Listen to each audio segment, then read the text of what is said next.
Les conversations du week-end. Aujourd'hui, juifs et chrétiens, dialogue au présent.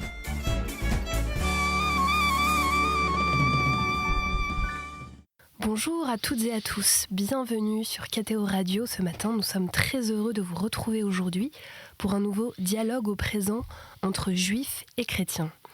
Le père Christophe Lesourd, directeur du Service national pour les relations avec le judaïsme à la Conférence des évêques de France, invite chaque mois un représentant de la communauté juive pour un dialogue fraternel qui doit nous aider à mieux nous connaître et mieux nous estimer avec nos frères juifs. Ainsi, essayons-nous de mettre en œuvre la déclaration de Vatican II Nostra Aetate qui encourage et recommande entre les chrétiens et les juifs la connaissance et l'estime mutuelle, qui naîtront surtout d'études bibliques et théologiques, ainsi que d'un dialogue fraternel. Bonjour, Père Christophe Lesourd. Bonjour Flore. Merci de votre présence sur KTO Radio. C'est moi qui remercie KTO Radio de son invitation, de me donner cette opportunité de dialogue, et merci à vous d'animer ce temps de rencontre. Voilà, on se retrouve mois après mois. Alors, qui avez-vous invité ce mois-ci et pourquoi ? Alors aujourd'hui, nous avons la grande joie d'accueillir Ariel Goldman. Bonjour. Bonjour. Alors, vous êtes le président du Fonds social juif unifié. Alors, tout d'abord, il faut rappeler, vous êtes avocat et vous avez cette responsabilité comme bénévole. Vous assurez cette charge très importante comme bénévole. Comment en arrive-t-on à cette responsabilité ? Comment est-on assez fou ? D'abord, avant de répondre, je vous remercie aussi de me recevoir, remercier la chaîne KTO et vous remercier, Père Lesourd. Nous nous croisons fréquemment et c'est vrai que cet échange, et vous, madame, avec vous, est important. Je suis un peu tombé dedans quand j'étais petit, alors non pas dans le social vraiment, mais dans l'activité communautaire, dans le fait de se dire qu'on n'a pas que son travail dans la vie, mais qu'on doit un peu apporter à la collectivité. Je suis fils et petit-fils de grands rabbins. Mon grand-père était le directeur du séminaire israélite de 1950 à 1975, donc il a formé beaucoup de grands rabbins de France. Il a formé le grand rabbin Sirat, le grand rabbin Citruc, le grand rabbin Bernam, qui ont été des éminents grands rabbins de France. Et puis mon père, qui nous a quittés il y a plus de 2 ans, était grand rabbin de Paris, au sommet de sa carrière. Il a eu une carrière rabbinique de plus de 55 ans. Ma mère était travailleur social, donc je pense que ce mélange, n'ayant pas embrassé la vocation rabbinique, pour 1001 raisons, il serait trop long de parler ici, mais ayant toujours voulu rester à la fois dans la tradition et dans l'utilité publique, je me suis engagé il y a une 20aine d'années au sein du Fonds social juif unifié, et puis j'en ai gravi des échelons de gouvernance en devenant vice-président sous la présidence de David de Rothschild, et puis en le succédant à son propre successeur Pierre Besnénou en 2014. Et alors, je dois préciser pour nos auditeurs que le package de président du Fonds social juif unifié va avec celui de président de la Fondation du judaïsme français, un peu comme Caritas pour le Secours catholique. Et le Fonds social juif unifié, c'est un peu un combo, diraient les jeunes, entre le Secours catholique et le secrétariat à l'enseignement catholique pour les principaux métiers que nous faisons, mais je n'en dis pas plus. Voilà, c'est une précision très, très importante. Vous nous confiez tout à l'heure que votre père avait eu des relations étroites avec le cardinal Lustiger. Nous sommes dans des locaux KTO qui ont été fondés par le cardinal Lustiger. Voilà, ça a été une relation amicale et fraternelle importante dans votre histoire familiale.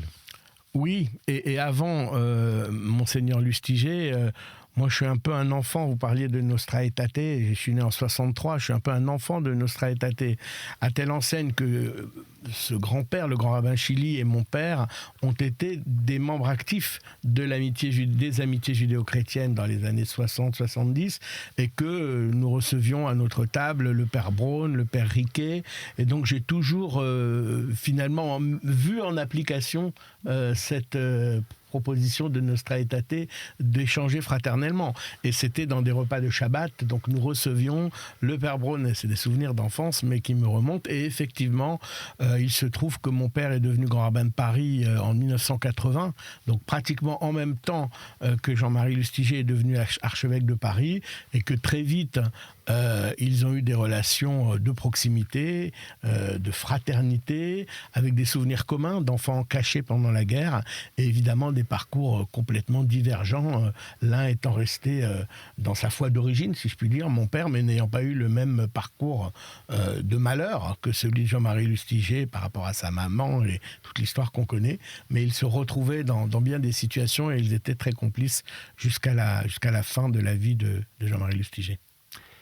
Alors, le Fonds social juif unifié, en quoi consiste-t-il ? Qu'est-ce que ça veut dire le Fonds social juif unifié ? Alors c'est vrai que le nom est un peu trompeur parce qu'il y a le mot social, mais on embrasse bien d'autres métiers, sans remonter à Mathusalem, mais j'ai remonté quand même à Napoléon, et très vite aussi pour nos auditeurs. La communauté juive française a cette particularité qui n'existe pas en Angleterre ou en Italie ou même surtout pas aux États-Unis, d'être un peu répartie par métier.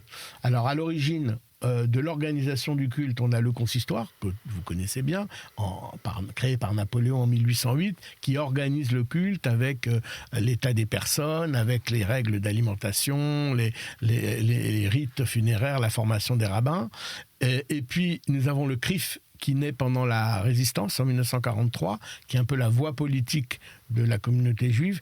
Et puis il y a le petit dernier, et la petite dernière en 1950, qui est le Fonds social juif unifié, qui est en fait créé pour la reconstruction.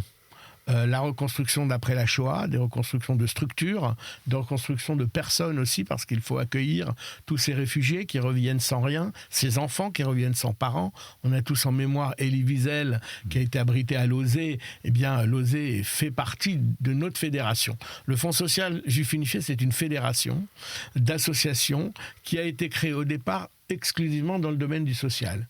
Et puis des métiers se sont agrégés. Alors pour aller vite, le métier de l'éducation, puisque nous avons pris en charge, et l'État a fait de nous l'interlocuteur de l'enseignement privé juif en France. Donc ça, c'est le deuxième métier. Il y a le social, qui est la coordination des associations sociales juives sur toute la France, avec un bras de collecteur, et un bras de dispensateur de finances. Et il y a l'éducation. Il y a aussi ce que nous appelons l'éducation informelle, c'est-à-dire tout le réseau de mouvements de jeunesse, typiquement les scouts, les éclaireurs israélites de France, qui font partie du scoutisme français et qui se retrouvent évidemment avec des enfants et des adolescents catholiques, protestants ou non marqués par la religion, et musulmans d'ailleurs aussi, les scouts musulmans sont très actifs. Et puis il y a également un volet média, dont on parlera je pense dans l'émission, qui s'est également agrégé. Et puis il y a le volet culture. Le culture, ce sont des festivals comme le Festival des cultures juives, comme Academ, qui est à la fois un média, mais un média à vocation culturelle. Et puis les centres communautaires qui sont un peu, alors qui aujourd'hui ont un peu changé de physionomie parce qu'avec la technologie, les radios, les télés, le net, on n'a pas forcément besoin de se rendre dans un centre pour écouter une conférence, mais nous avons bâti au fil des années, dans plusieurs villes de France, des centres communautaires qui sont l'équivalent de maisons de jeunes. C'est un peu le Bon Conseil de mon enfance, puisque j'ai grandi dans le 7e arrondissement, je connaissais le Bon Conseil. Les centres communautaires, c'est des bons conseils. Alors il y en a un peu moins qu'avant, et nous sommes présents, le Fonds social juif unifié, dans plusieurs villes de France, Paris bien sûr, où il y a le siège, Toulouse, Marseille, Nice, Lyon, Strasbourg, j'espère que je n'ai oublié personne, et une antenne en Israël. Nous sommes la seule des grandes institutions françaises juives à avoir une antenne permanente avec un bureau permanent en Israël. Ce que nous pourrons évoquer ultérieurement. Quels ont été les fondateurs, les grandes figures qui ont contribué à la constitution du Fonds social juif unifié ? Alors, la famille Rothschild a marqué incontestablement cette institution, puisque à l'origine, c'est Guy de Rothschild, donc qui était le père de David de Rothschild, qui a fait partie des fondateurs. Avec l'American Joint Committee, qui était cette association américaine qui vient, d'ailleurs jusqu'aujourd'hui, par exemple en Ukraine, elle est très présente, qui vient en aide aux corélégionnaires en difficulté. Donc l'American Joint a aidé à bâtir le Fonds social juif unifié, mais s'en est retiré il y a bien longtemps. Et puis des grandes familles comme la famille Maïs, la famille Elkann, enfin des familles qu'on ne connaît plus beaucoup, la famille d'Antoine Bernheim, qu'on connaît, qui était un grand banquier, et puis évidemment, je ne peux pas oublier la famille Kremer, hein. Je ne peux pas l'oublier parce que Philippe Kremer a été un des fondateurs de l'Appel Unifié, qui est le bras de collecte, et que ses enfants et petits-enfants sont encore membres de nos instances. Donc voilà, c'est quelques grandes familles qui ont fait cela. Il y avait aussi la famille Tenouji qui a aidé, et beaucoup d'autres familles, je ne peux pas toutes les citer, mais nous leur rendons hommage, et quand vous reviendrez la prochaine fois à la radio qui est la nôtre, ou au centre qui est le nôtre, rue Broca, l'espace Rachi, vous verrez un mur avec un arbre et des feuilles, et sur ces feuilles il y a le nom des grands fondateurs. Alors comment fonctionne, c'est une association de... Oui, c'est une association de la loi de 1901. Et donc son fonctionnement habituel. Alors, il y a une association de loi 1901 reconnue d'utilité publique depuis 1978, ce qui signifie des contraintes en termes de relationnel avec les pouvoirs publics, de transparence, de gouvernance. Elle a une gouvernance assez simple dans le fond, et d'ailleurs un des rédacteurs de nos statuts actuels était Robert Badinter, donc c'est du sur-mesure. On a un conseil national, qui est l'équivalent de l'Assemblée générale, qui compte environ 240 membres désignés par les associations fédérées pour une partie, et élus à hauteur de 120 par les membres adhérents. Ce Conseil national élit un comité directeur qui est composé de 24 membres élus, qui se réunit environ tous les mois. C'est un conseil d'administration, en fait, et un bureau qui est composé de 7 personnes, 6 plus le président, qui se réunit tous les 15 jours. Il y a un président, il y a un trésorier, il y a 2 vice-présidents, et il y a un directeur général qui fait tourner tout cela, lui pour le coup qui est permanent, professionnel, qui fait tourner les services, parce que nous comptons quand même à travers toute la France pas moins de 120 emplois salariés, temps plein, salariés à temps plein. Ça allait être une de mes questions. Et le président, son mandat, c'est combien d'années ? Alors c'est 4 ans. Moi je suis élu depuis 2014. Alors il y a des mandats qui ont été un peu étirés à cause du Covid, donc ça fait 10 ans que je suis là et j'ai engagé mon 3e mandat. Sur des mandats de 4 ans sans limite de mandat, donc il faudra que je m'auto-limite, mais ou à un moment donné, si je m'auto-limite pas, on ne m'élise plus. Non, mais sérieusement, je pense que 3 mandats, c'est bien. Donc, dans ma tête, j'entame mon dernier mandat en principe. Alors tout à l'heure, vous avez évoqué la collecte des fonds. Oui. Voilà. Comment ça se passe ? Quels sont les relais pour pouvoir justement collecter ces fonds ? Et à quel moment particulier cela est effectué ? Alors, on a plusieurs sortes de ressources. On a un budget d'environ 25 millions annuel, ce qui est une grosse association. On a des frais limités à 6%, puisque l'essentiel de nos budgets repart, on irrigue le tissu associatif des secteurs dont j'ai parlé il y a un instant. Il y a une grosse collecte en hiver qui s'appelle la campagne de la Tzedaka. Tzedaka, c'est traduit, c'est la charité à peu près, mais c'est bien plus, vous le savez, c'est bien plus que la charité. Tzedek en hébreu veut dire justice, c'est la justice sociale. Donc cette période dure 1 mois, du 15 novembre au 15 décembre, où des actions sont menées à travers toutes les villes de France, avec des parrains, des artistes, avec un radioton, qui est une journée dédiée sur une antenne unifiée, avec plusieurs manifestations sportives, récréatives pour les enfants, et on lève à peu près 3 600 000 euros dédiés au social uniquement. Il y a une autre collecte que nous appelons la collecte générale qui a lieu tout au long de l'année, et évidemment avec un plus fort accent à la fin de l'année parce qu'il y a les questions fiscales de CERFA, de gens qui veulent des réductions fiscales, donc qui sont incités à donner. Il y a aussi l'IFI qui est collecté là pour le mois de juin, mais qui passe par le canal de la Fondation du judaïsme français, et sur projet, c'est reversé au Fonds social et aux associations, aux fondations qui sont dans la Fondation du judaïsme français. On a quelques legs aussi, donc ça c'est jamais prévisible et jamais identique. Et en fait, on n'a pas d'aide publique. On a à peine 10%, même pas de notre budget, qui sont des aides publiques. Et c'est parfois des aides au logement, parce que nous avons tout un réseau qui s'appelle le réseau Ezra. Alors, j'ai été un peu vite tout à l'heure, bien qu'on ait le temps, et il faudrait que je prenne le temps. On a une particularité, c'est qu'on est à la fois une fédération. Comme je l'ai dit, il y a plus de 120 associations qui sont adhérentes. Et en même temps, on est opérateur. C'est-à-dire qu'on a, par exemple, un réseau social qui s'appelle le réseau ESRA, qui est un maillage en région parisienne pour les personnes isolées, les personnes âgées. Donc ça, on le gère en direct. Les comités d'action sociale israélites en province sont gérés également directement par nous.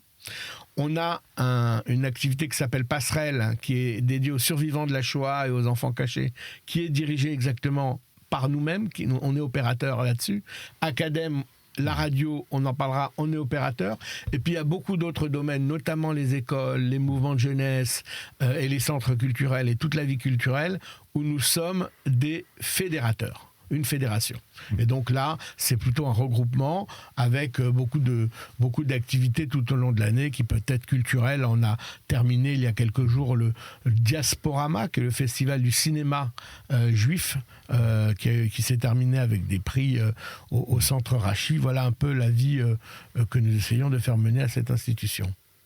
Alors, un point très important qu'on peut commencer à aborder et qu'on pourra déployer dans la seconde partie, c'est ce qui permet de discerner les personnes qui vont bénéficier de l'aide sociale, qui vont bénéficier de la tzedaka. Qu'est-ce qui permet de discerner les personnes qui sont aidées par le Fonds social juif unifié ?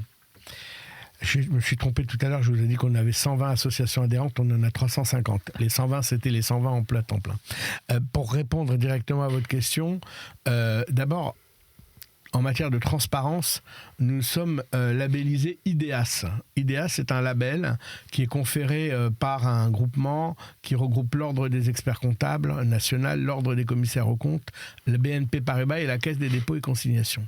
Et tous les 3 ans, on est challengé sur notre gouvernance, sur notre transparence, sur la traçabilité des fonds. On a obtenu ça en 2021 et là, on replanche pour continuer à obtenir ce label. Et nous sommes la seule association de la communauté juive à être titulaire de ce label, et on essaie de pousser d'ailleurs nos associations adhérentes à en faire partie, parce que c'est très important de se challenger. Alors qui décide ? Eh bien, nos adhérents sont nos donateurs.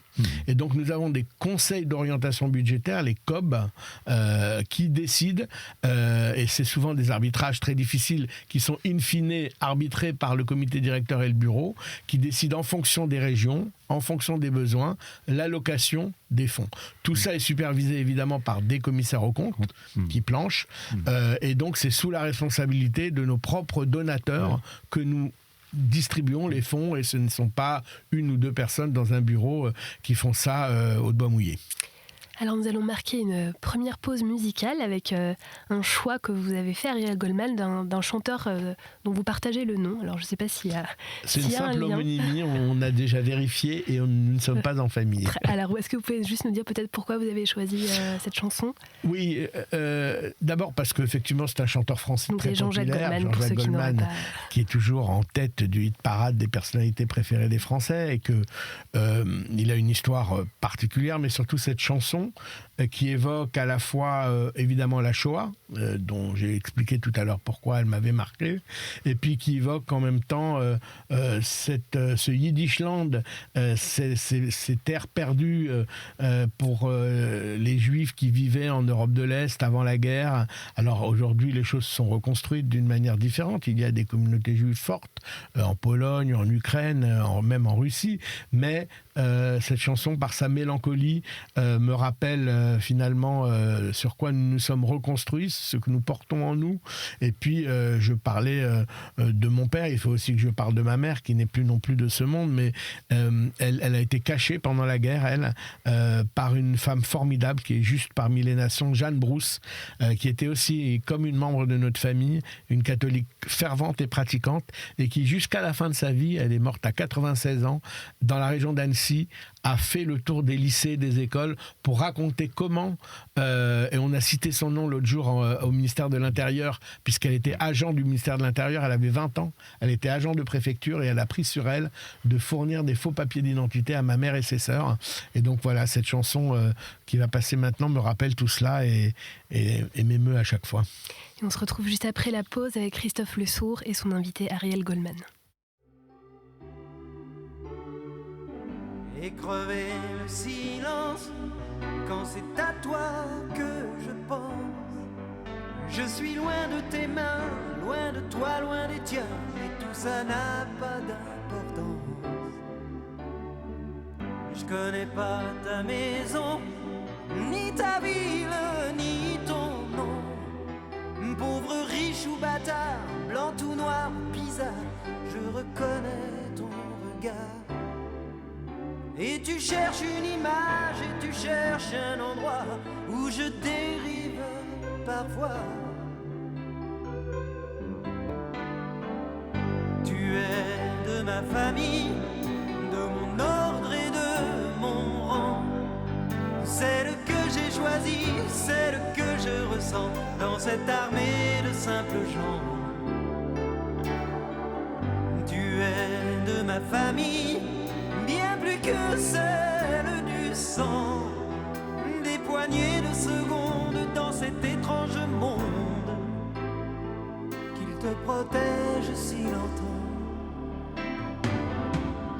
Tu es de ma famille, de mon ordre et de mon rang. Celle que j'ai choisie, celle que je ressens dans cette armée de simples gens. Oh, tu es de ma famille, bien plus que celle du sang.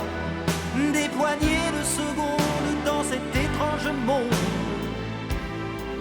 qu'il te protège si longtemps.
Et nous nous retrouvons pour la deuxième partie de cette émission avec le père Christophe Le Sourd et son invité Ariel Goldman, président du Fonds social juif unifié.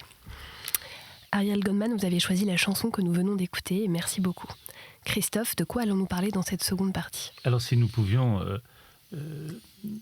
reprendre à qui sont alloués les fonds que vous collectez. Donc, vous nous avez expliqué le processus. Ce qui est très intéressant, c'est de pouvoir évoquer des situations. C'est toujours intéressant que les uns et les autres puissent se dire on a des visages, on se dit il y a telle ou telle situation qui sont vécues en France par nos amis juifs.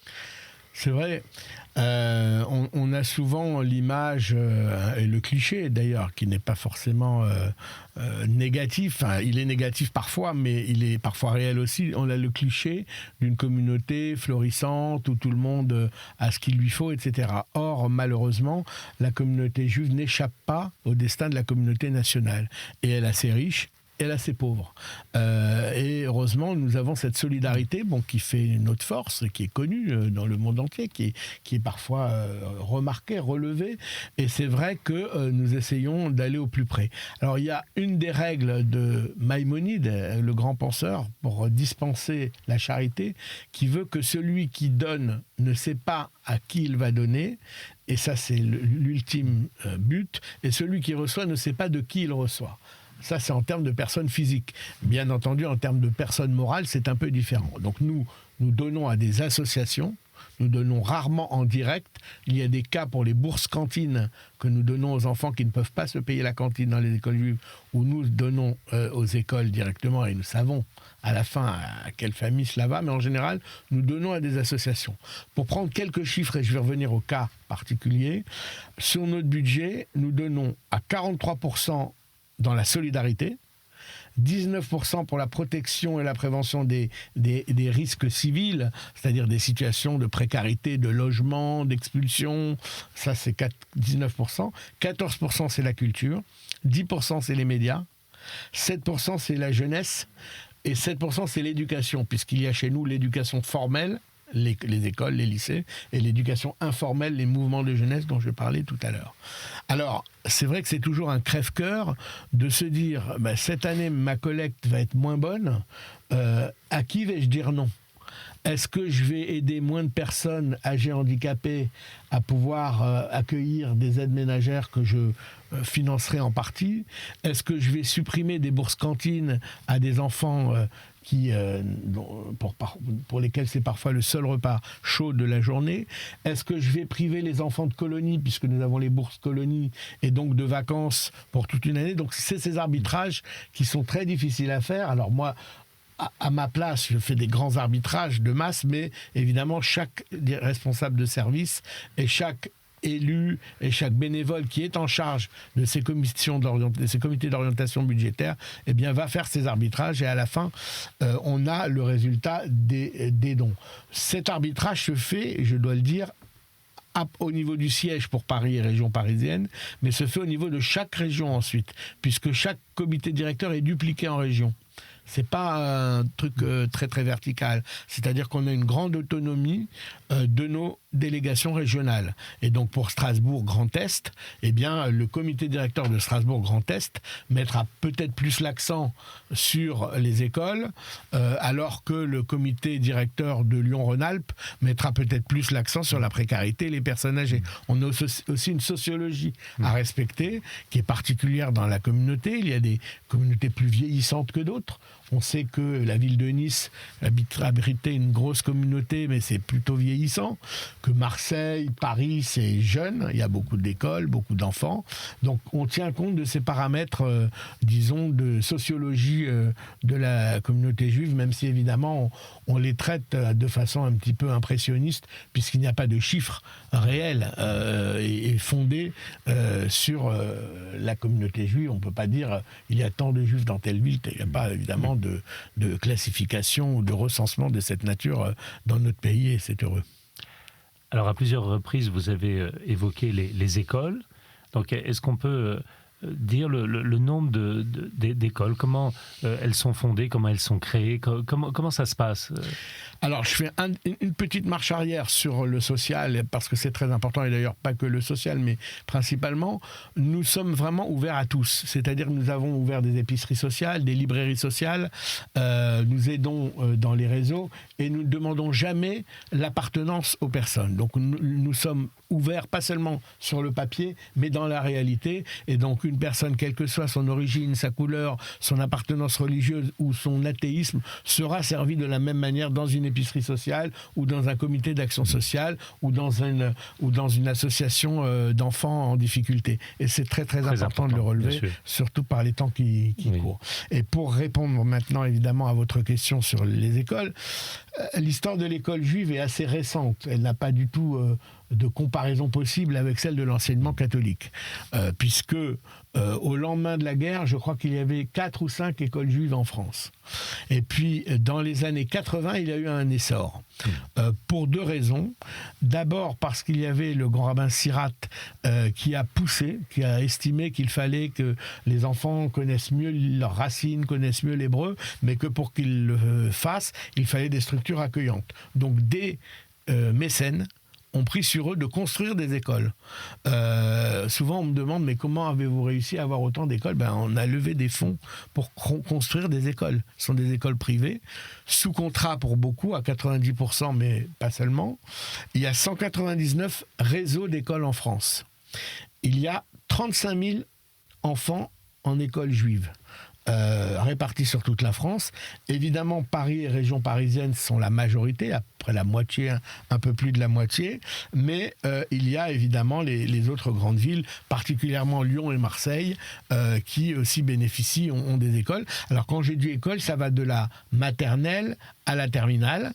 Il y a même une classe préparatoire qui s'appelle EMC2, alors qui n'est pas, évidemment, qui ne bénéficie pas des postes d'État, mais que nous aidons, parce que cet essor, finalement, est dû à un double phénomène.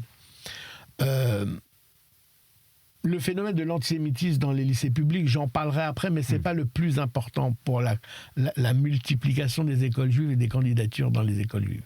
Ce qui est important, c'est qu'il est de plus en plus difficile pour des juifs pratiquants qui veulent ne pas aller composer le Shabbat, qui veulent ne pas aller composer pendant les jours de fête où c'est chômé, qui veulent pouvoir manger cachère sans déranger à la cantine.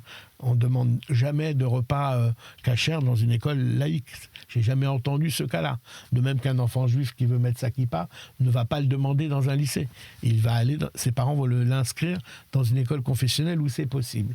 Et donc il y a de plus en plus, avec la vision parfois maximaliste ou minimaliste de la laïcité, eh bien, il y a des empêchements techniques pour un juif pratiquant de suivre le cursus normal dans une école laïque de la République. Et donc, il y a cette augmentation. Puis, il y a effectivement l'école juive refuge. On a connu 2 grandes vagues.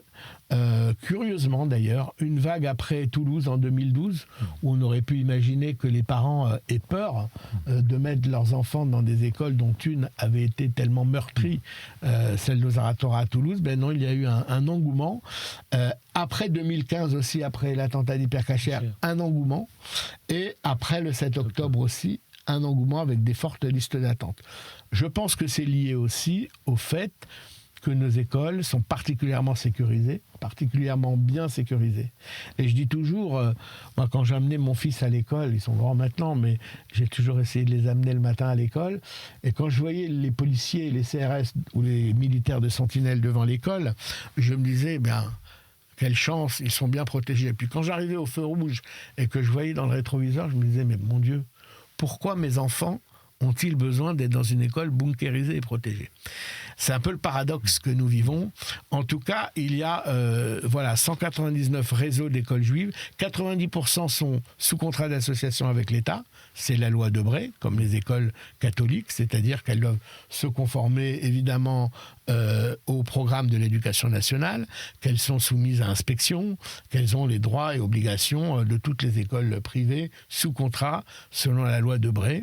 Et puis, il y en a qui sont hors contrat, elles sont marginales, elles sont aussi inspectées, évidemment, on le sait, et puis depuis la loi Darmanin, c'est encore renforcé, et tant mieux.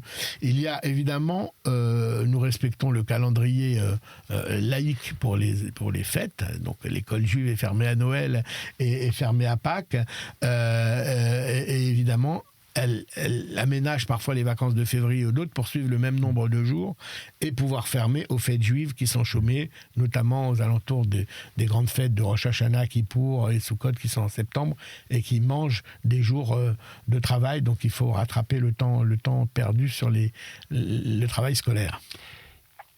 Vous avez dit qu'il y avait également une deuxième raison qui était liée à l'antisémitisme. Il y a eu à un moment donné un rapport fait par un inspecteur général de l'éducation nationale. Est-ce que vous pouvez nous en dire un mot ? Oui, le rapport Aubin, vers les années 2018, d'ailleurs, le président de la République était venu au CRIF dans un dîner pour dire qu'il demandait qu'on fasse une évaluation des suites du rapport Aubin, mais je ne l'ai jamais vu, la suite de cette évaluation, mais elle a été demandée. Il y a eu effectivement... l'histoire est partie de Seine-Saint-Denis. Parce qu'un responsable, je ne sais plus lequel, disait « il n'y a plus d'enfants juifs dans les écoles publiques de Seine-Saint-Denis ». En réalité, ce n'est pas tout à fait exact pour une raison simple, c'est qu'on ne peut pas savoir s'il n'y a plus d'enfants juifs dans les écoles de Seine-Saint-Denis, puisqu'on ne demande pas la religion en France, et heureusement, encore une fois, quand on inscrit un enfant. Mais on sait quand même que les communautés juives qui étaient florissantes, moi, dans ma jeunesse, au Blanc-Ménil, à Saint-Denis... Alors, Sarcelles est encore florissante. Il ne faut surtout pas dire Sarcelles, le Père Le Sourd, parce que Sarcelles est un exemple de ce qui marche encore, et où la communauté est florissante à ses écoles, à ses commerces, et n'est pas tellement l'objet de brimades ou de délinquance. Mais il y avait des villes entières, moi je pense plutôt à Saint-Denis, même Orly, Bondy, des villes où aujourd'hui il y a quelques vieillards qui font fonctionner la synagogue le samedi, mais il n'y a plus de vie juive, parce que d'abord, les gens ont eu besoin de quitter ces quartiers, et puis aussi, il faut être honnête dans l'analyse, se sont un peu embourgeoisés, donc ont essayé peu à peu de gagner Paris ou des banlieues plus tranquilles de l'ouest parisien ou de l'est parisien. Mais effectivement, il y a ce rapport Aubin qui a dit cela, et il y a beaucoup d'enfants qui ont du mal. Il y a alors, le ministère de l'Éducation a fait des efforts et continue à en faire pour traquer les cas, toujours dans le cas du harcèlement en fait un peu, mais des cas d'antisémitisme en milieu scolaire. C'est arrivé. Il y a eu des cas célèbres. Je ne vais pas donner les noms des lycées ici, mais il y a eu des cas célèbres. Et il y a tous les jours des signalements qui sont faits aux académies. Et le service de protection de la communauté juive, dont le Fonds social est à l'origine, je ne veux pas trop en parler parce que c'est quand même un sujet un peu sensible, mais enfin, il y a des rapports qui sortent et qui sont publics sur les sites. Eh bien, nous avons des signalements via le SPCJ d'actes en milieu scolaire, et particulièrement depuis le 7 octobre 2023. Alors, vous parlez du 7 octobre 2023, et dans la première partie de notre émission, vous avez évoqué cette représentation du Fonds social juif unifié en Israël. Est-ce que vous pouvez nous en parler ? Oui. À la fois ces actions et comment ça se passe aujourd'hui concrètement ?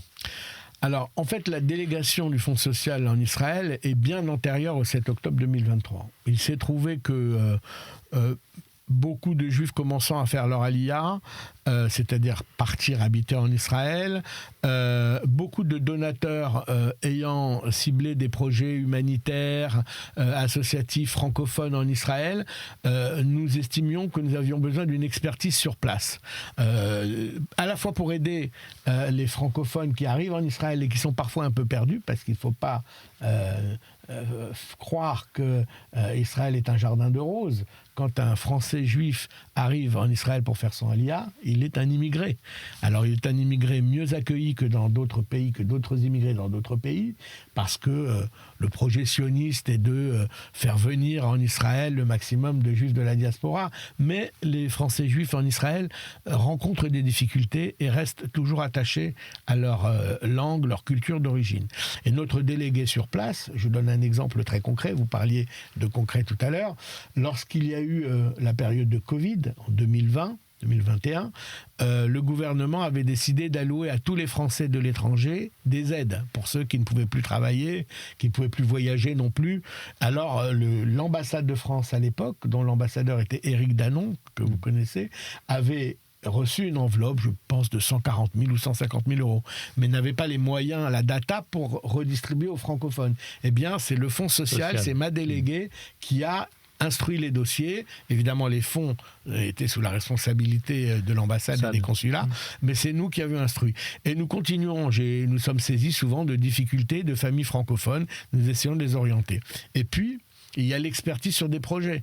Quand on nous dit qu'un projet de mécénat pourrait être utile en Israël, eh bien, ma déléguée, Myriam Fedida, en Israël, eh bien, va les analyser, les ausculter. Et enfin, il y a les missions. Il y a souvent des missions de donateurs qui vont en Israël, soit pour visiter les actions, ce que nous avons réalisé par les dons, soit pour aider. Depuis le 7 octobre, il y a beaucoup de volontariat dans les kibbutz, dans les fermes, pour aider. Eh bien, nous organisons le FSU Volunteers, et donc c'est Myriam qui coordonne tout ça en Israël. Et qu'est-ce que, par votre délégation, par vos propres déplacements, parce que vous avez effectué plusieurs déplacements en Israël depuis le 7 octobre 2023, depuis ces tragiques actes terroristes du Hamas, qu'est-ce que vous pouvez nous dire de ce que vous percevez ? D'abord, je voudrais remercier ceux qui ont été solidaires avec la communauté juive et avec Israël, parce qu'on dit toujours la communauté juive se sent seule, mais moi quand je vous vois, Père Le Sourd, pas seulement ici, mais dans les rassemblements, en faveur des otages, en faveur de la paix, bien sûr, eh bien, je me sens moins seul. Et je vois sur les réseaux, énormément de catholiques de France se sentent solidaires, sentent cette communauté, cette communion avec ce que nous avons vécu. Et ce que nous avons vécu, finalement, le 7 octobre 2023, ça s'est passé à la frontière de Gaza, ça s'est passé en Israël, mais ça a bouleversé pas que les Juifs, mais tous les Juifs du monde entier, qu'ils aient eu un rapport ou non à Israël. Je rencontre tous les jours, dans mon cadre professionnel ou dans mon quartier, des personnes qui me disent combien elles ont été marquées par cette atrocité. Parce qu'en fait, le mythe qui est tombé, c'est ce mythe d'Israël protecteur. Tout le monde avait quelque part au fond de sa tête l'idée que en cas de pépin, les Juifs peuvent se réfugier en Israël. C'était le projet de Ben Gurion, qui disait on ne laissera plus jamais un Juif se faire attaquer dans le monde sans réagir. Et bien là, c'est pas dans le monde, c'est en Israël même que ce drame a eu lieu. Et si vous l'amenez à l'échelle de la France, eh bien, c'est comme si des millions de personnes avaient été tuées, violées, massacrées en France par des voisins frontalier. Donc c'est un énorme choc, et je crois aussi, au-delà des images, que le fait qu'on se soit à nouveau 80 ans après la Shoah, attaqué à des enfants, attaqué à des femmes, tout ça dans notre imaginaire, dans notre inconscient, dans notre inconscient collectif, ça rend les choses très très très douloureuses, ça ravive des plaies, et finalement il s'est passé quelque chose qui fait que là où le Hamas a perdu, c'est qu'il a rapproché des gens qui pouvaient ne rien en avoir à faire d'Israël, des personnes qui n'y pensaient pas, qui y pensent sans cesse, des personnes qui s'étaient éloignées, qui se sont rapprochées, et des formidables initiatives personnelles, tous ces collectifs, tous ces collectifs pour venir en secours aux otages, pour aider aussi ceux qui sont venus. Parce que quand la guerre a commencé, il y a eu pas mal de personnes qui ont quitté Israël pour venir ici, ne voulant pas laisser leurs enfants sous les bombes, dans les alertes, etc. Et finalement, c'est un épisode dont on se serait largement passé, qui nous marquera à vie. Je pense que ma génération, moi j'ai 61 ans, nous y penserons jusqu'à la fin de notre vie. Les plus jeunes un peu moins. Les enfants, j'espère que ça sera des souvenirs comme le sont pour nos enfants la Shoah ou l'Inquisition pour les plus anciens, ou le génocide arménien pour les Arméniens. Mais il y a une brisure, il y a une fêlure, il y a une grosse blessure, et on a l'impression que ça n'en finit jamais. On le voit avec ces scènes macabres, ces mises en scène macabres du Hamas pour restituer les otages, cet échange de prisonniers contre des corps. Qui peut imaginer ça ? Et ne parlons pas des enfants dont tout le monde a l'image et le nom en tête. Vous êtes bien sur KTO Radio, dans l'émission Juifs et chrétiens, dialogue au présent avec le père Christophe Le Sourd et son invité Ariel Goldman, président du Fonds social juif unifié. Ariel Goldman, vous avez choisi une deuxième musique. Est-ce que vous voulez nous en dire un mot ? Il s'agit de Avraham Avinu de Yoram Gaon. Alors d'abord parce que Avraham Avinu, ça veut dire Abraham notre père. que je me disais qu'étant dans les locaux de la chaîne KTO, avec le Père Le Sourd, il fallait quand même rappeler qui était le père de tous les croyants, c'est Abraham. Et puis d'un point de vue plus historique, c'est une chanson qui est l'hymne, l'emblème des Juifs séfarades. Vos auditeurs savent peut-être qu'il y a les Juifs ashkénazes venus d'Europe de l'Est ou de France ou d'Allemagne, et il y a les Juifs séfarades, séfarade veut dire en hébreu Espagne. Espagnol, et donc qui venaient à l'époque d'Espagne, qui sont ensuite allés dans le Maghreb, et cette chanson qui est dans une langue qui est l'équivalent du yiddish pour les ashkénazes, qui s'appelle le ladino, que parlent beaucoup de juifs du sud du Maroc espagnol, ou des juifs originaires de Turquie. Ma belle-mère est juive turque, donc elle parle cette langue, c'est le judéo-espagnol, c'est le ladino. Donc je voulais mettre un peu à la fois d'histoire, d'émotion et de soleil quand même dans cette émission avec cette musique qui est très touchante. On écoute la musique, à tout de suite sur KTO Radio.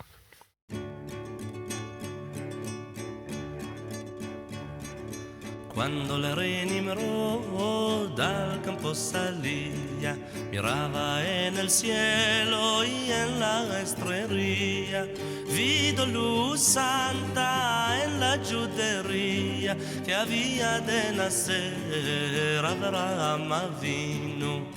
Abraham Avinu, Padre querido, Padre bendicho, luz de Israel.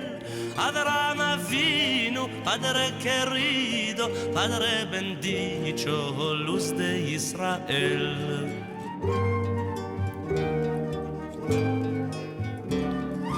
La mujer de Terach quedó preñada, de día en día le preguntaba, ¿de qué tenés la cara tan demudada? Ella sabía el bien que tenía.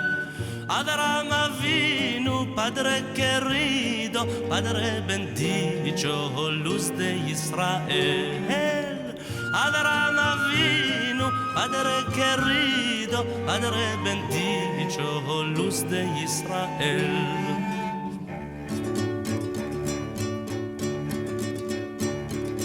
Cuando el rey Nimrod al campo salía, miraba en el cielo y en la estrella, vido luz santa en la judería, que había de nacer Abraham Avinu. Abraham Avinu, Padre querido, Padre bendicho, luz de Israel. Abraham Avinu, Padre querido, Padre bendicho, luz de Israel.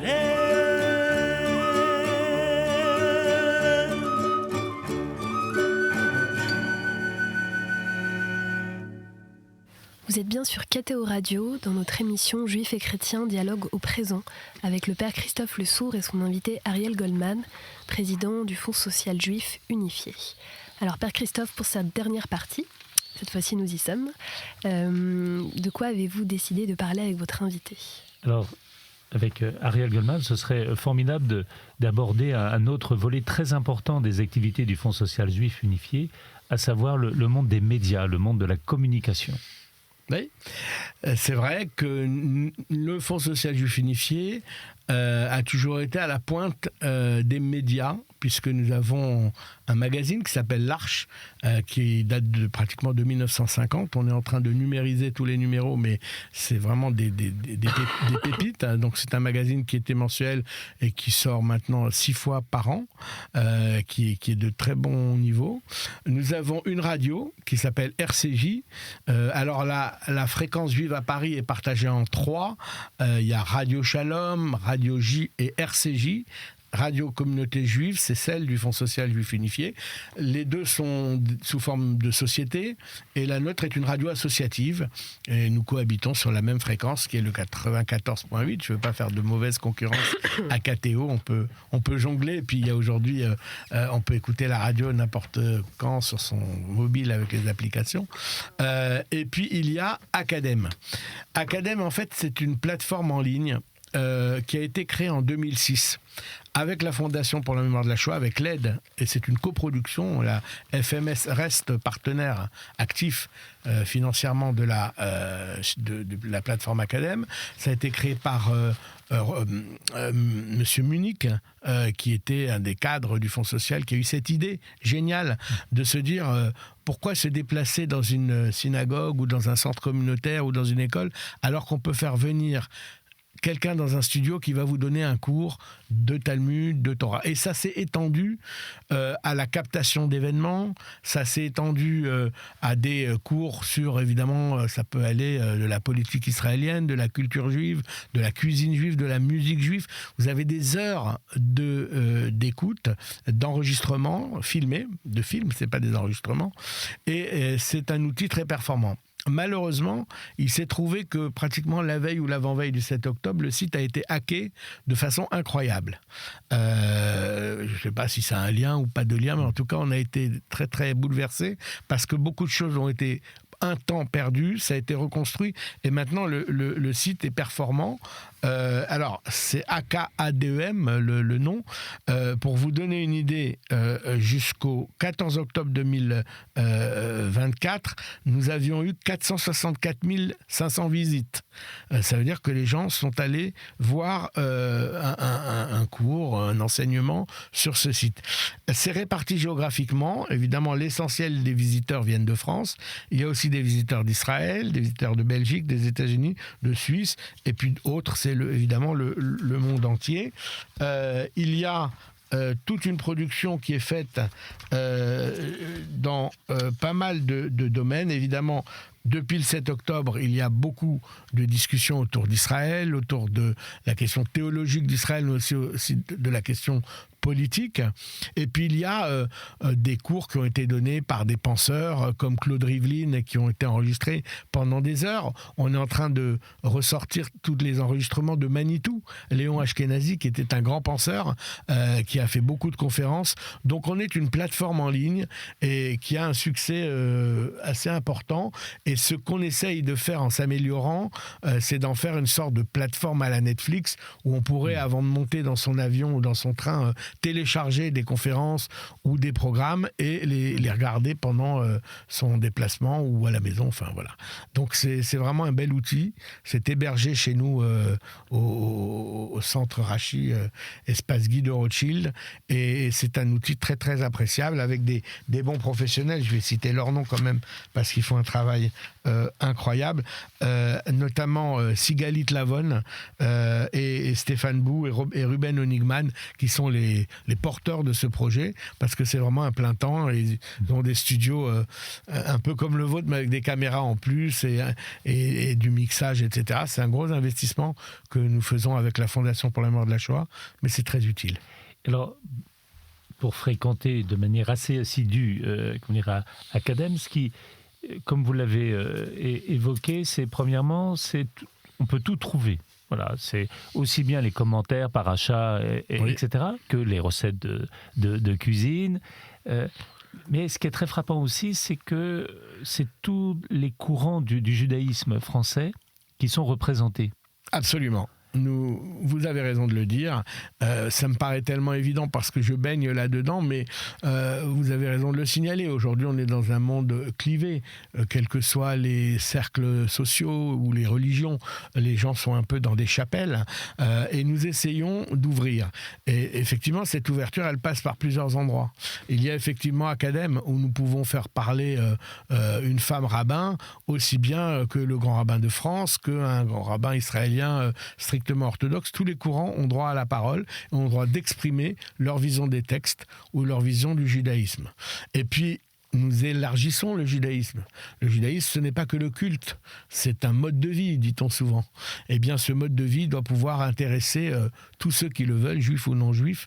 Et donc, nous avons effectivement le cinéma, la cuisine, la musique, la littérature, qui a une place très importante. Je voulais le dire parce que les courants du judaïsme aussi sont très représentés au Fonds social dans toutes ses composantes. Je parlais des écoles tout à l'heure avec vous. Et je disais que nous étions un peu, au début de l'émission, le secrétariat à l'enseignement catholique. En fait, de facto, le ministère de l'Éducation nationale a confié au Fonds social juif unifié le soin de lui donner ses préconisations pour les répartitions géographiques et autres de postes, parce que le ministère estime qu'il ne peut pas savoir s'il manque des classes à Toulouse, s'il y a moins de juifs à Strasbourg, etc. Nous avons un peu la data. Eh bien, nous ne prenons pas la décision tout seuls. Nous avons une commission de concertation qui réunit strictement tous les courants, des Lubavitch aux juifs libéraux, en passant par les traditionnels des lycées classiques et les orthodoxes d'autres mouvances. Et donc ça aussi, c'est notre force. C'est que tout le monde se retrouve autour de la table et il n'y a pas un judaïsme plus respecté qu'un autre. Nous ouvrons la porte à tous ceux qui... nous sommes un peu la maison commune du judaïsme français. Et bien qu'à titre personnel, j'ai donné mon ascendance, donc et j'aurais pu ne plus suivre. Je suis un juif pratiquant de stricte observance, mais je pense et je suis fier de diriger, de présider une institution qui donne la parole à tout le monde, parce que je pense que le judaïsme est pluriel. Je pense que depuis que le judaïsme existe, il y a beaucoup de courants, et que c'est une fierté pour moi de représenter, en tout cas de mettre à la même table tous ces courants. Tout à l'heure, vous avez évoqué les scouts. Quelles sont les œuvres où sont représentés les jeunes accompagnés par le Fonds social juif unifié? Parce que c'est très important de parler des jeunes, de l'accompagnement qui est fait auprès d'eux. Alors, on a deux types de mouvements de jeunesse. Il y a les mouvements de jeunesse un peu institutionnels, comme les scouts, qui sont l'émanation des éclaireurs israélites de France, créés en 1927, donc c'est le plus ancien mouvement de jeunesse de France. Il y a des mouvements de jeunesse qui sont plus ou moins en relation avec Israël, qui sont plus ou moins teintés de couleurs politiques israéliennes, mais qui sont situés en France, mais qui donnent des notions de sionisme à des enfants. Et puis il y a des mouvements de jeunesse franco-français qui se sont créés tout seuls, comme le DEJ, comme Moadon, qui est dans le 17e arrondissement. Il y a aussi évidemment dans chaque ville des petits groupes de jeunes qui se créent pour essayer de rassembler les jeunes, et nous les aidons. Et évidemment, nous aidons aussi, et il le faut, l'Union des étudiants juifs de France, parce que le combat aujourd'hui contre l'antisémitisme, il se fait beaucoup sur le campus. L'UEJF a toujours été extrêmement ouverte et courageuse, donc nous nous faisons un plaisir et un devoir de les aider. Nous avons créé ce qui s'appelle Noé pour la jeunesse. C'est un fédérateur qui rassemble tous ces mouvements de jeunesse, qui a un incubateur à l'intérieur, qui aide à la fois au niveau financier, mais aussi au niveau ingénierie, parce que il y a maintenant toutes ces normes de jeunesse et sport depuis plusieurs années, et vous le savez bien aussi. On peut plus envoyer les enfants comme nous le faisions quand moi j'étais enfant, ou même quand mes enfants, qui ont une trentaine d'années, étaient eux-mêmes enfants. Aujourd'hui, il y a des normes à respecter, donc nous encadrons autour d'un centre de formation que nous administrons également ces jeunes, toutes obédiences confondues et tout territoire géographique confondu. S'agissant des jeunes, il y a quelques jours, à l'initiative d'Aurore Berger, il y a eu la relance des assises de la lutte contre l'antisémitisme. Et avec, en première partie de la matinée, un rassemblement qui se passait à Radio France, première partie de la matinée, il y a eu des témoignages tout à fait bouleversants donnés par des lycéens et des étudiants juifs. Qu'est-ce que vous attendez, vous, Ariel Goldman, de ces assises de la lutte contre l'antisémitisme, et quelle attente avez-vous par rapport à la communauté catholique? D'abord, je pense que ces assises sont importantes, nécessaires, mais pas suffisantes.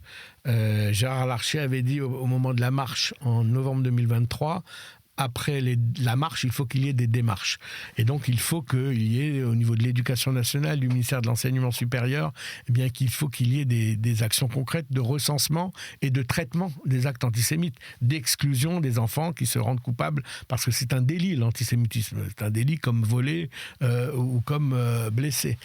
Donc ça, je pense que c'est très important. Et puis, ce que nous attendons des catholiques, nous l'avons en vérité, c'est à la fois une compassion, une compréhension, et peut-être aussi une intervention quand un aumônier catholique, je ne sais pas s'il y en a encore dans tous les lycées, mais il y en avait quand j'étais jeune, ou en tout cas une compréhension mutuelle. Et je pense que les échanges, les visites, vous savez, moi, j'ai été très marqué, on n'a plus beaucoup de temps, mais quand j'étais enfant, mon père qui était rabbin faisait visiter la synagogue aux enfants de ma classe. Et je revois certains qui me disent, ça m'a fondé pour toute ma vie, de savoir comment ça fonctionnait, comment vous étiez, comment vous viviez, et de pouvoir dire dans des dîners, dans des endroits où on entend parfois des choses désagréables sur les Juifs, bien non, moi j'ai vu de près. Donc ce que je pense qu'il faudrait, c'est effectivement plus d'actions communes entre nos groupes respectifs de jeunes. Un immense merci à tous les deux pour ce très beau dialogue fraternel que vous nous avez offert aujourd'hui. Nous espérons que vous tous qui nous avez écoutés avez aimé le partager, aimé l'écouter.